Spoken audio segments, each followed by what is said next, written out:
करेगा ना मकई में बड़ी खड़ जावला पानी पटा के आवत नहीं बाबा ए ठीक को हला हो साला बड़े मकई में घास होई बा चला याद पाट देला ठीके बा क्या तनी ना बहुत रहते है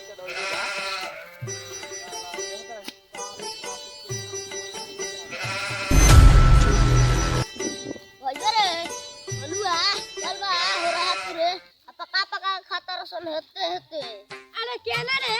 होना ही केने होने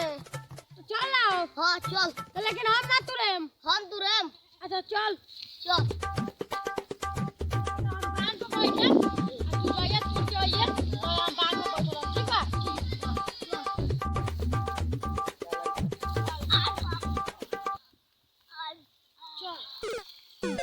तो मकई लागल देखना जो दूर के लेके आ हम बानी में चला ई मकई तुरेल बगारू